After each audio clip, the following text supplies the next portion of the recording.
बिना लाई लपट की पढ़ाई में आपका स्वागत है। वीडियो के इस सेशंस में हम लोग मैट्रिक्स के सेकंड पार्ट को पर चर्चा करेंगे। मल्टीप्लिकेशन ऑफ मैट्रिक्स क्या होता है, कैसे दो मैट्रिक्स को आपस में मल्टीप्लाई किया जाएगा। पिछले वीडियो सेशंस में हमने अपलोड किया है कि डिफरेंट टाइप्स ऑफ मैट्रिक्स क्या होते हैं, उसका एडिशंस कैसे किया जाएगा और बाकी प्रॉपर्टीज़ के बारे में चर्चा पिछले वीडियो सेशंस में कर चुके हैं। इसमें जानेंगे कि दो मैट्रिक्स को आपस में मल्टीप्लाई किस कंडीशंस में किया जा सकता है। तो सबसे पहले हम दो मैट्रिक्स लेते हैं कि लेट क्या कहता है कि मल्टीप्लिकेशन ऑफ मैट्रिक्स में कि लेट ए इक्वल टू ए आई जे कोई एक मैट्रिक्स है जिसका ऑर्डर दिया हुआ है m क्रॉस n। ऑर्डर के बारे में भी हम चर्चा किए थे। And b equal to b j के एक दूसरा मैट्रिक्स है जिसका ऑर्डर दिया हुआ है n cross p। There multiplication is then a b is equal to जो मल्टीप्लाइड वैल्यू आएगा वो ए बी करके आएगा। ए बी का ऑर्डर क्या होगा तो m क्रॉस p होगा। अब यहाँ पर समझने की बात यह है कि दो मैट्रिक्स का मल्टीप्लिकेशन कब पॉसिबल हो पाएगा। तो दो मैट्रिक्स का मल्टीप्लिकेशन तभी पॉसिबल हो पाएगा जब फर्स्ट मैट्रिक्स का कॉलम और सेकंड मैट्रिक्स का रो इक्वल हो। कभी भी ऑर्डर को पहले हम साथ में लिखेंगे। m क्रॉस n है यहाँ पर देख रहे हैं और इसका ऑर्डर क्या है n क्रॉस p है। तो मल्टीप्लिकेशन तभी पॉसिबल है जब ये दोनों आपस में इक्वल होगा। यानी कि फर्स्ट वाले का क्या रो इंटू कॉलम करते हैं ना, रो इंटू कॉलम। तो पहले वाले का कॉलम, फर्स्ट का कॉलम और दूसरे का क्या होना चाहिए रो, आपस में इक्वल होना चाहिए। यदि फर्स्ट का कॉलम और दूसरे मैट्रिक्स का रो आपस में इक्वल है तब तो इसका मल्टीप्लिकेशन पॉसिबल है, एग्जिस्ट होगा। Otherwise the multiplication of a b does not exist. And the order of the matrix क्या होगा तो m क्रॉस p हम लिखे हैं। यानी कि दोनों लास्ट वाला वैल्यू मतलब फर्स्ट का कॉलम फर्स्ट का रो और दूसरे का कॉलम ले लेंगे। सेकंड वाले को कॉलम कहते हैं तो फर्स्ट वाले का रो और सेकंड वाले का कॉलम। फर्स्ट वाले मैट्रिक्स में जितना रो होगा उतना ही प्रोडक्ट वैल्यू में मल्टीप्लाइड वैल्यू में रो आएंगे और कॉलम कितने आएंगे तो सेकंड वाले में जितना कॉलम होगा बी वाले में। फिर ए बी के जगह यदि हम बी ए की बात करें तो क्या बी ए सेम होगा तो b a does not equal to a b. जरूरी नहीं है कि इसका मल्टीप्लिकेशन बी ए एग्जिस्ट हो पाएगा और इसके इक्वल हो पाएगा। ये पहले तो एग्जिस्ट होने के लिए उसके इस क्राइटेरिया को पूरा करना होगा कि फर्स्ट वाले जब बी ए की बात करें तो फर्स्ट वाले का क्या चीज इक्वल होना चाहिए, कॉलम, और सेकंड वाले का रो आपस में इक्वल होना चाहिए। यदि ऐसा नहीं होता, फर्स्ट वाले का कॉलम और सेकंड का रो जब इक्वल होगा तभी तो मल्टीप्लिकेशन एग्जिस्ट हो पाएगा, अदरवाइज मल्टीप्लिकेशन एग्जिस्ट नहीं हो पाते हैं। और ऑर्डर क्या होता है तो फर्स्ट वाले का रो और सेकंड वाले का कॉलम। कभी भी कोई मैट्रिक्स जैसे दिया रहे जिसका एक मैट्रिक्स का ऑर्डर, मान लीजिए ए एक मैट्रिक्स है जो 2 क्रॉस 3 ऑर्डर का है, 2 क्रॉस 3 ऑर्डर का, और बी एक मैट्रिक्स है जो 3 क्रॉस 2 ऑर्डर का मैट्रिक्स है या 3 क्रॉस 4 ऑर्डर का मैट्रिक्स है। तो यहाँ पर हम क्या देख रहे हैं कि इसके दोनों के ये इसका रो और इसका कॉलम और इसका रो क्या हो रहा है आपस में इक्वल हो रहा है। तो मैट्रिक्स एग्जिस्ट होगा। ए बी क्या होगा, ए बी एग्जिस्ट होगा। और इसका ऑर्डर क्या होगा तो ऑर्डर दोनों साइड वाला ले लेंगे। इसका रो तो 2 क्रॉस 4 ऑर्डर आएंगे। कितने ऑर्डर आएंगे 2 क्रॉस 4 ऑर्डर आएंगे। इसको और ज़्यादा बारीकी से हम समझ लेते हैं कि मल्टीप्लाई करेंगे कैसे। तो हम लोग एग्जाम्पल एक लेकर के देखते हैं कि कैसे मल्टीप्लाई किया जाएगा। सपोज दो मैट्रिक्स हमारे पास दिए हुए हैं।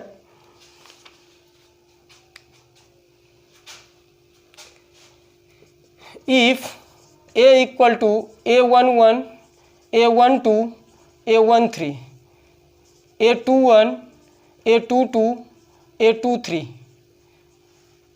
इसमें रो कितने हैं 2 और कॉलम 3 है तो 2 क्रॉस 3 ऑर्डर का मैट्रिक्स है। एंड दूसरा ऑर्डर मैट्रिक्स ले लेते हैं b, जिसमें हम कह देते हैं कि इसके orders b11 b12 b21 b22 b31 b32। इसका ऑर्डर कितना है तो row 1 first row second row third row, 3 cross column कितने 2 है तो रो इंटू कॉलम करते हैं। सबसे पहले क्या होना चाहिए, इसका कॉलम और इसका रो आपस में इक्वल होना चाहिए, तो 3 3। सो ए बी एग्जिस्ट होगा यहाँ पर। अब ए बी एग्जिस्ट होगा तो ए बी इक्वल टू जो हम लोग एलिमेंट लिखेंगे उसमें ध्यान रखना है कि जैसे फर्स्ट एलिमेंट लिख रहे हैं इसका, और इस मैट्रिक्स का जो फर्स्ट एलिमेंट होगा वो कहाँ से हम फाइंड आउट करेंगे, तो फर्स्ट एलिमेंट के लिए हम पहले फर्स्ट रो लेंगे। फर्स्ट मैट्रिक्स का एक ही बात कर रहे हैं तो एक का फर्स्ट रो और दूसरे का first column. First row first column का एलिमेंट है, तो सबसे पहले इसमें क्या है, A11 है, A12 है, A13 है। इस रो को ले लेंगे और इसका पहला कॉलम लेंगे। पहला कॉलम क्या है, B11, B21 और B31। फर्स्ट कॉलम इसका क्या है, B11, B21, B31 है। इस दोनों को आपस में क्या करेंगे, क्रॉसपॉन्डिंग एलिमेंट्स को मल्टीप्लाई करेंगे। फर्स्ट वाले को फर्स्ट के साथ, सेकंड वाले को सेकंड के साथ और थर्ड वाले को थर्ड के साथ आपस में मल्टीप्लाई करके उसको क्या करेंगे, आपस में ऐड करना होता है। और ऐड करके जो रिजल्टेंट वैल्यू होगा उसी को यहाँ पर लिखा जाएगा। यानी A11 को किसके साथ, B11 के साथ, तो A11 B11, फिर प्लस में सेकंड एलिमेंट को सेकंड के साथ B12, A12 है तो A12 इंटू A12 के साथ कौन लेंगे, B21, फिर प्लस में थर्ड एलिमेंट A13, इसका थर्ड एलिमेंट क्या है, B31। ये पहला एलिमेंट इसका प्रिपेयर्ड होगा, तैयार होगा। इस तरह से फर्स्ट रो फर्स्ट कॉलम को लेना था। फिर क्या करेंगे, चलिए अब फर्स्ट रो को रहने देते हैं। अभी हम लोग देखेंगे कि इसमें कितने कॉलम है, जितने कॉलम होंगे वहां तक जाना होगा। फर्स्ट रो तो यही रहेगा, अभी हम फर्स्ट रो में ही चल रहे हैं। आगे सेकंड कॉलम है, फर्स्ट रो इसका रहेगा ही, सेकंड कॉलम इसमें आइए। तो सेकंड कॉलम क्या हो जाता है, B12, B22, B32। अब इसको इसके साथ मल्टीप्लाई करेंगे, फर्स्ट को फर्स्ट के साथ, सेकंड को सेकंड के साथ, थर्ड को थर्ड के साथ, A11 को B12 के साथ, A11 B12, फिर इसी तरह से A12 प्लस में इसको ब्रैकेट में लीजिए, A12 के साथ इसका सेकंड B22 है, B22, फिर इसी के साथ थर्ड एलिमेंट लीजिए प्लस A13 है यहाँ पर फर्स्ट एलिमेंट A13 देख रहे हैं, और इसका थर्ड और इसका थर्ड क्या है, B32। ये एलिमेंट ये पूरा हो गया। फर्स्ट रो का हमने फर्स्ट कॉलम लिया, सेकंड कॉलम लिया, अब थर्ड कॉलम रहेगा तो आगे चलेंगे। थर्ड कॉलम नहीं है तो मैट्रिक्स यहाँ पर हमारा क्या हो जाएगा, एंड हो जाएगा, क्लोज। अब यहाँ पर क्या चले, फर्स्ट रो के साथ फर्स्ट कॉलम सेकंड कॉलम दोनों ले लिए। अब फर्स्ट रो का काम तमाम हो गया, अब चल रहा है सेकंड रो में, इसमें चलेंगे। सेकंड रो को लीजिए, तो सेकंड रो में क्या है, A21 है, A22 है, A23 है। ये एलिमेंट है सेकंड रो के, और सेकंड रो के साथ पहले हम क्या करेंगे, फर्स्ट में लिख रहे हैं तो फर्स्ट कॉलम को लेंगे। तो फर्स्ट कॉलम क्या है यहाँ पर, देखिए इसका सेकंड रो अब ले लिया, फर्स्ट रो कंप्लीट हो गया है। अब सेकंड रो में चलेंगे। सेकंड रो ये था, सेकंड रो को कहीं साइड में रफ में नोट कर लेना है। पहले एक दो बार प्रैक्टिस करने वक्त में हमें ये हमेशा, बाद में प्रैक्टिस हो जाएगी तो ये लिखने की जरूरत नहीं है, आपको डायरेक्ट माइंड में कैलकुलेशन चलेगा। मैथ्स प्रैक्टिस का चीज़, आप जितना ज़्यादा प्रैक्टिस करोगे उतना बेहतर ढंग से सॉल्व कर पाओगे। प्रैक्टिस नहीं करोगे, सोचोगे कि हम वीडियो को वॉच कर लिए, हम सीख गए, तो ये कभी पॉसिबल नहीं हो सकता। या क्लास में आप एक बार देख लेंगे, उससे पॉसिबल नहीं है। आप इसको जा करके मैक्सिमम प्रैक्टिस कीजिए, तभी तो जा करके मैथ्स के बेहतर कॉन्सेप्ट को आप समझ पाएंगे कि बेहतर ढंग से।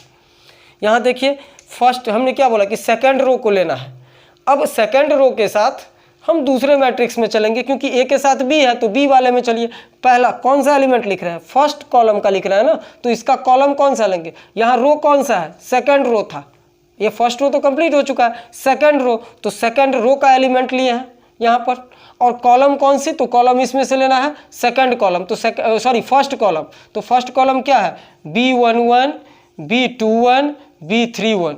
अब इसको फिर वही क्रॉसपॉन्डेंसली फर्स्ट एलिमेंट को फर्स्ट के साथ, सेकंड को सेकंड के साथ, थर्ड को थर्ड के साथ मल्टीप्लाई करना है और आपस में ऐड करना है। तो यहाँ पर लीजिए A21 के साथ B11, A21 B11 प्लस में A22 के साथ A22 के साथ B21 और A23 के साथ प्लस में A23 के साथ B31 लेंगे। फिर इसी तरह से अब ये फर्स्ट कॉलम कंप्लीट हो गया। अब सेकंड कॉलम में आना, तो सेकंड कॉलम में क्या हमारा B12, B22, B23 है। अब इसको मल्टीप्लाई करेंगे तो चलिए A21 के साथ B12, फिर A22 के साथ प्लस में A22 इंटू B22, फिर A23 थर्ड एलिमेंट के साथ थर्ड B23, दोनों हो गए। अब ये कंप्लीट हो गया और ये मैट्रिक्स इस तरह से रिजल्टेंट आ जाएंगे। ये तो हम एक वेरिएबल को लेकर के रिप्रेजेंट किए हैं। अब कुछ वैल्यू लेकर के मल्टीप्लाई करते हैं और उसको देखते हैं कैसे किया जाएगा। जैसे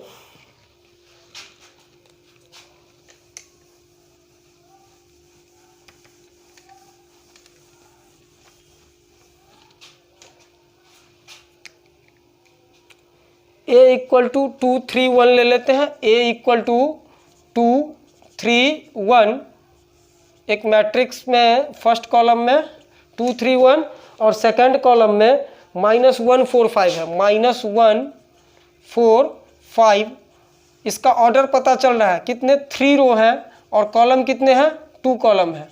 फिर B लेते हैं। B इक्वल टू -1 3 और 2 1 ले लेते हैं।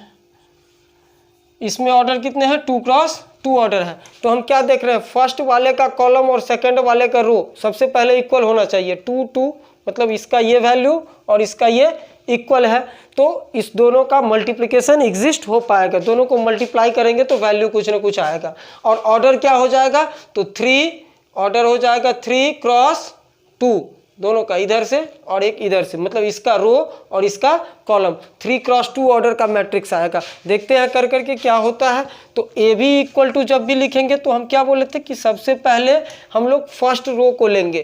क्या करते हैं, फर्स्ट में इसमें क्या करेंगे, फर्स्ट रो की बात कर रहे हैं तो फर्स्ट रो और कॉलम इसमें से लेना है, फर्स्ट कॉलम को। तो इसका फर्स्ट रो क्या सब है, 2 है और -1 है, और इसका कॉलम क्या है, -1 है और 2 है, यही ना है।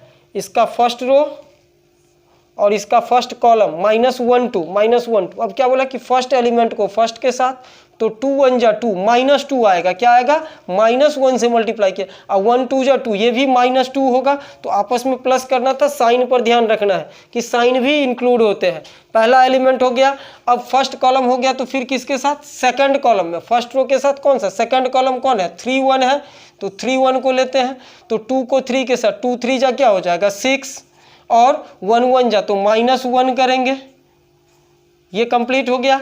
अब फर्स्ट रो के साथ फर्स्ट कॉलम और सेकंड कॉलम ले लिए, थर्ड कॉलम यहाँ पर है ही नहीं, तो मैट्रिक्स यहाँ से नीचे आ जाएंगे। फिर चलेंगे सेकंड रो के साथ, तो सेकंड रो फर्स्ट कॉलम करना होगा। तो सेकंड रो में क्या है, यहाँ पर चलिए, सेकंड रो 3 4 है। क्या है, 3 4, इसके साथ किसको करना है, फर्स्ट कॉलम को, -1 और 2 को। तो -1 2 देखिए, 3 1 जा 3, -3 हो जाएगा, -3, फिर 4 2 जा 8, तो +8, क्योंकि ऐड करना होता है और साइन यदि रहेगा तो माइनस का यूज करेंगे। चलिए सेकंड रो में, सेकंड रो के साथ फर्स्ट कॉलम ले लिया। अब कौन सा, सेकंड कॉलम लेंगे। सेकंड कॉलम क्या है, 3 और 1 है, तो 3 3 जा 9 और 4 1 जा 4, ये भी कंप्लीट। अब यहाँ पर सेकंड रो भी कंप्लीट हो गया, क्योंकि थर्ड कॉलम है नहीं। अब इसमें चलेंगे थर्ड रो में। थर्ड रो क्या है, 1 और 5 है, तो 1 और 5 के साथ पहले फर्स्ट कॉलम को लेंगे, -1 और 2 को लेंगे, -1 2, तो 1 1 जा -1 और 5 2 जा 10, प्लस में 10 हो रहे हैं। फिर यहाँ पर क्या देख रहे हैं कि फर्स्ट कॉलम हो गया, तो सेकंड कॉलम क्या है, सेकंड कॉलम 3 और 1 है, तो 3 और 1 के 1 3 जा 3 और 5 1 जा 5, प्लस में 5। इस तरह से ये कंप्लीट हो गया। अब इसको ऐड करके रिजल्टेंट वैल्यू लिख लेंगे, -2 -4 6 -1 5, फिर -3 + 8 तो 5 हो जाएगा, और यहाँ पर 9 + 4 13, और यहाँ 10 -1 तो 9, और 3 + 5 8। यहाँ जो एक मैट्रिक्स आया, इसका ऑर्डर क्या है, 3 रो और कॉलम कितने, तो 3 क्रॉस 2 ऑर्डर का मैट्रिक्स आ जाता है इस तरह से। अब शायद मैट्रिक्स के मल्टीप्लिकेशन को आप लोग अच्छी तरह से समझ गए होंगे। फिर भी हम इसी वीडियो में एक और एग्जाम्पल लेते हैं और इस वीडियो को यहीं पर एंड करेंगे। फिर आगे के टॉपिक को नेक्स्ट वीडियो में लेकर के आएंगे। एक 3 ऑर्डर वाला मैट्रिक्स ले लेते हैं और इसको मल्टीप्लाई करके देखिए क्या रिजल्ट आता है।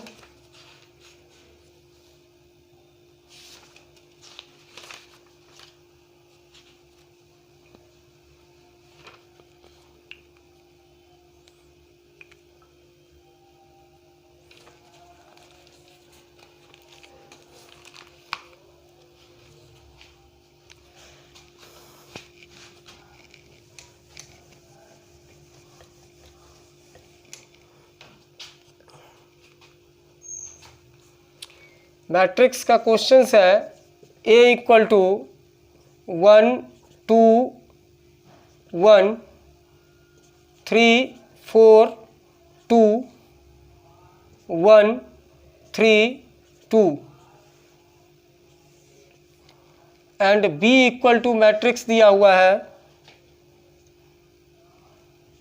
10 -4 -1 -11 5 0 9 -5 1। ये दोनों मैट्रिक्स हैं, ऑर्डर 3 क्रॉस 3 है, मल्टीप्लिकेशन तो पॉसिबल होगा ही। और इसमें देखते हैं क्या होता है। तो हम क्या बोले कि ए बी यदि फाइंड करना होगा तो ए बी के लिए सबसे पहले फर्स्ट रो फर्स्ट कॉलम की बात करेंगे। तो डायरेक्ट अब देखते हैं कि क्या सब होता है। फर्स्ट रो का पहला एलिमेंट 1 है और फर्स्ट कॉलम का 10, 10 1 जा 10 हो जाएगा। सेकंड एलिमेंट 2 और इसका सेकंड एलिमेंट -11, तो 2 11 जा 22 और -22, माइनस लगा हुआ तो -22। फिर इसका थर्ड एलिमेंट और फर्स्ट कॉलम का थर्ड एलिमेंट। देखिए फर्स्ट रो में चल रहा है तो फर्स्ट रो को ले लिए हैं, फर्स्ट एलिमेंट सेकंड एलिमेंट और थर्ड एलिमेंट 9 को 1 के साथ, तो 9 1 जा 9 हो जाएगा। चलिए हो गया। अब फर्स्ट रो को सेकंड कॉलम के साथ चलेंगे तो सेकंड कॉलम में पहला एलिमेंट -4 है, -4 को 1 से करेंगे तो -4। फिर 5 को सेकंड एलिमेंट के साथ तो 5 2 जा 10 और फिर -5 को 1 के साथ तो -5। ये भी कंप्लीट हो गया। अब थर्ड कॉलम में चलिए, थर्ड कॉलम में क्या है, -1 को 1 से तो -1, फिर 0 को 2 से, सेकंड एलिमेंट है ना इसका कॉलम का, तो 0 को 2 से तो +0 और फिर थर्ड एलिमेंट 1 को 1 से तो +1 हो जाएगा। ये कंप्लीट हो गया फर्स्ट रो। अब चलेंगे सेकंड रो में हम लोग, तो सेकंड रो में चलिए 3 के साथ फर्स्ट कॉलम चलेंगे, 10 3 जा 30, 4 × 11 44, -44 होगा क्योंकि माइनस लगा हुआ है। 3 और इसका थर्ड एलिमेंट 9 है, 9 2 जा 9 और 2 है तो 9 और 2 जा 18, प्लस में 18 हो जाएगा। फिर चलिए सेकंड रो को ही सेकंड कॉलम के साथ, क्योंकि यहाँ सेकंड कॉलम हम चल रहे हैं। फिर थर्ड कॉलम चलेंगे तो थर्ड कॉलम में, तो सेकंड रो में चलिए सेकंड कॉलम, 4 3 जा 12, -4 है और 3 है तो -12। फिर सेकंड एलिमेंट 4, इसका 5 है, 4 5 जा 20, फिर 2 को सेकंड को 5 2 जा 10, -10 हो जाते हैं। फिर सेकंड रो को थर्ड कॉलम के साथ चलेंगे, यहाँ थर्ड कॉलम का एलिमेंट तो -1 को 3 से तो -3 होगा, 0 × 4 तो +0 हो जाएगा और 2 × 1 तो प्लस में 2 हो जाएगा। Third element corresponding element, first element first के साथ, सेकंड एलिमेंट सेकंड के साथ और थर्ड एलिमेंट थर्ड के साथ मल्टीप्लाई कर देना है आपस में। चलिए फिर थर्ड रो में चलेंगे। आप थर्ड रो हमारे पास क्या 1 3 2 है, तो 1 को पहले 10 से तो 10 होगा, 3 को 11 से -33 माइनस लगा था और 2 को 9 से तो +18 हो जाएगा। ठीक है। फिर थर्ड रो को सेकंड कॉलम के साथ, 4 1 जा 4, -4 हो रहे हैं। फिर यहाँ पर कितना हो रहा है, 3 5 जा 15 और 2 को -5 से तो -10। चलिए थर्ड रो, अब थर्ड कॉलम लास्ट है, 1 × -1 हो जाएगा। 3 को 0 से तो +0 और 2 को 1 से तो प्लस में 2 हो जाएगा। इस तरह से मल्टीप्लिकेशन कंप्लीट हो गया। अब इसका क्या करेंगे, कैलकुलेशन कर लेंगे, क्या हो जाएगा। तो 10 और 9 19 होते हैं, 19 और -22 तो -3 आएगा। 5 और 4 9, -9, 10 - 9 तो 1 हो जाएंगे। फिर इसमें चलिए -1 + 1 0 और ये भी 0 तो रिजल्ट क्या आया, 0 आया। इसके साथ सेकंड में चलते हैं, तो 30 और 18 प्लस में है, 30 और 18 हो गया 48, 48 माइनस 44 तो 4 बचेगा। फिर 12 और 10 माइनस में है तो माइनस 22 और प्लस 20 तो माइनस 2 आ रहा है। इसका कैलकुलेशन आप लोग कर लीजिएगा, इजी है बिल्कुल। फिर माइनस 3 प्लस 2 तो माइनस 1। फिर 10 और 18 को लेते हैं तो 28, 5 माइनस 5 आ रहा है इसमें, माइनस 33 था तो 10 4 14, 15 माइनस 14 तो 1, प्लस 2 माइनस 1 तो 1 आएगा। रिजल्ट आ गया इसका 3 क्रॉस 3 ऑर्डर मैट्रिक्स। इस तरह से फाइंड आउट हो जाते हैं। तो शायद आप लोगों को बेहतर ढंग से समझ में आ गया होगा। कमेंट में अपना रिप्लाई ज़रूर भेजिएगा और वीडियो के साथ बने रहिए। अगले वीडियो में हम लोग मैट्रिक्स के आगे के टॉपिक्स को, ट्रांसपोज ऑफ मैट्रिक्स और फिर इसका क्या कहते हैं इन्वर्स फाइंड करना, दोनों लेकर के आएंगे।